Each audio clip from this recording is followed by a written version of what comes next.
Big Teacher has kindly invited me from across the ages to speak with you today. I'm honored and a little amused to find myself in 21st century India.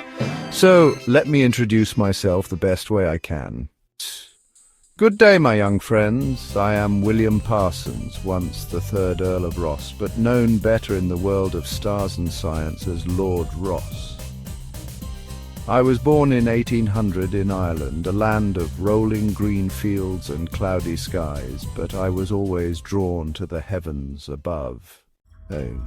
When I was a boy, telescopes were still growing in power, but the skies remained full of mystery. What were those cloudy patches in space? Nebulae, they called them. Were they clouds of gas or something grander? I had to know. So, in the 1840s, at my home, Birr Castle in Parsonstown, I set about building something that had never been built before, the Leviathan of Parsonstownâ, a mighty telescope with a mirror 6 feet wide. It became the largest telescope in the world, and for over 70 years, no one could match it. Using it, I observed what no human had seen so clearly before. The swirling arms of spiral galaxies like the Whirlpool Galaxy. We didn't call them galaxies yet, but I knew then that these were not just gas clouds, they were vast and magnificent star systems. I must acknowledge those who came before me. Galileo, who first pointed a telescope skyward.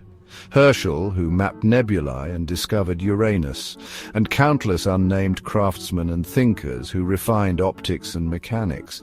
Their curiosity lit the path I walked. And those who came after, like Edwin Hubble, would confirm what we had only glimpsed, that the universe is made of galaxies beyond counting. But here's something important. I never kept the Leviathan to myself. I believed in open science. I welcomed other scientists to use my telescope. I documented everything. I didn't charge fees or seek fortune. Yes, I could have turned it into a palace for sky tourism or sold blueprints. But I didn't. I believed knowledge was to be shared.